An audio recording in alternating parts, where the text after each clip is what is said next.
Olá, aqui é o missionário Tadeu e o mistério divino de hoje é sobre o tema ou a pergunta: quais são os pilares que sustentam o casamento? Primeiro, o consentimento e a aprovação dos pais. Segundo, o voto e a bênção dos sacerdotes diante de Deus. E terceiro, o registro dos magistrados e testemunhas civis. O primeiro, consentimento e aprovação dos pais. Os pais têm autoridade máxima sobre os seus filhos. Os pais tementes a Deus podem e devem, pelo Espírito Santo, entender os critérios e atributos exigidos por Deus ao escolher o esposo para sua filha ou a esposa para seu filho. O ideal é os pais escolherem os cônjuges em parceria com os filhos e não os filhos decidirem por si mesmos. Gênesis 24, verso 4. Isso é um estatuto para o povo de Deus.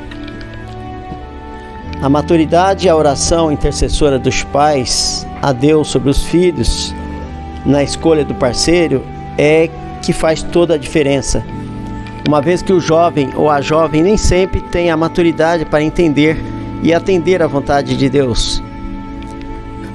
Por muitos anos, o povo de Deus foi instruído a analisarem, ao escolher o cônjuge dos seus filhos, a linhagem, religião, grau de instrução, usos, costumes, histórico familiar e até profissões do pretendente. A importância disso é considerada ao constatar o baixíssimo índice de litígio entre casais. Gênesis 28:1. Os cristãos jamais poderão casar-se com uma mulher que não professa a fé cristã. As mulheres estranhas o fizeram pecar. Está escrito em Neemias 13:26. Não vos prendais a um julgo desigual com os infiéis, porque que sociedade tem a justiça com a injustiça? E que comunhão tem a luz com as trevas? 2 Coríntios 6:14. Segundo, o voto e a bênção do sacerdote diante de Deus. A autoridade religiosa era a única competente, desde o princípio, para registrar, diante do mundo espiritual, as formalidades e validades do casamento. Tudo que é ligado na terra é ligado no céu. Os votos de fidelidade, lealdade e comunhão entre o casal, em qualquer circunstância, como uma só carne, quando feitos diante de um sacerdote, são votos feitos diante do próprio Deus. Mateus 5:37. Portanto, passíveis de bênção, se cumprirem os votos, como está em Salmos 15:4, e de maldição se houver quebra de voto. Eclesiastes 5:4-6. Assim, não são mais dois, mas uma só carne. Mateus 19:6. Portanto, o que Deus ajuntou, não separe o homem. Esta é a mais importante cerimônia realizada sobre a união entre um homem e uma mulher, celebrado pela Igreja e considerado indissolúvel até que a morte os separe. E finalmente o 3, casamento registrado no civil. O casamento civil foi instituído no Brasil em 14 de janeiro de 1890. Aconteceu em Uberlândia, Minas Gerais. O casamento civil de José Teixeira de Santana, o Zeca Teixeira, e Francisca Augusta Teixeira, Dona Chiquinha, realizado no Salão da Câmara Municipal pelo juiz de paz substituto José da Silva Diniz e registrado em cartório pelo escrivão Modesto Mendes dos Santos, no livro 01, folhas 36, verso, sob o número 76. Em 1916, já houve alteração no Código Civil. Embora tenha mantido a referência do casamento como indissolúvel, já fazia previsão ao desquite. Em 1977, uma outra alteração no Código Civil, abolindo o princípio da indissolubilidade do matrimônio com a instituição do divórcio. Em 2010, outra alteração no Código Civil, extinguir os prazos de 1 e 2 anos após a separação judicial para entrar com pedido de divórcio. Hoje em dia, o Código Civil, em alguns lugares, já permite casamento entre pessoas do mesmo sexo, com animais, com parentes próximos como filhos e filhas e até com objetos. São instituições mundanas que regulamentam questões seculares.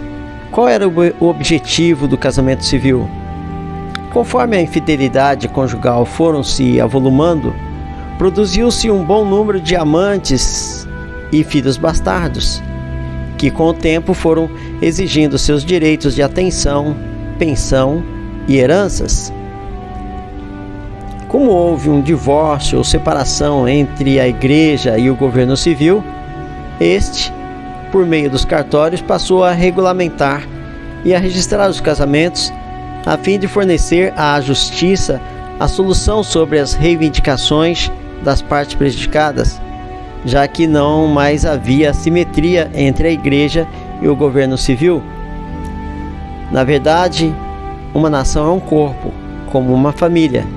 Se marido e esposa devem andar unidos, governo civil e igreja também. Os sábios entenderão isso. Se considerarmos a instituição familiar sagrada e indissolúvel diante de Deus, conforme está em 1 Coríntios 7, do 10 ao 11, e assim a cumprirmos, o cartório torna-se secundário ou até mesmo de pouco efeito diante do primeiro e segundo pilar.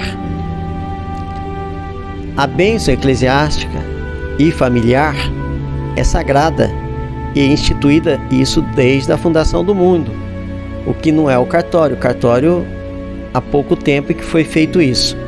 Se porventura houver litígio, a família e o sacerdócio deverão, orientados pelo Espírito Santo, resolver todas as questões a respeito. Como está escrito, por exemplo, em 1 Coríntios 6, e 7. Ousa alguns de vós, tendo algum negócio contra o outro, ir a juízo perante os injustos, não perante os santos? Não sabeis vós que os santos hão de julgar o mundo? Ora, se o mundo deve ser julgado por vós, crentes, sois porventura indignos de julgar as coisas mínimas? Não sabeis vós que haveis de julgar os anjos? Quanto mais as coisas pertinentes a esta vida? Então, se tiverdes negócio em juízo pertencente a esta vida, pondes na cadeiras aos que são de menos estima na igreja? Para envergonhar, digo, não há, pois, entre vós sábios, nem mesmo um, que possa julgar entre seus irmãos? Mas o irmão vai a juízo com o irmão, e isto perante infiéis? Na verdade, já é realmente uma falta entre vós terdes demanda uns contra os outros. Por que não sofreis antes a injustiça?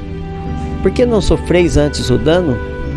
Ou seja, nós que somos crentes devemos entender que temos toda a condição para resolver qualquer litígio entre os nossos irmãos.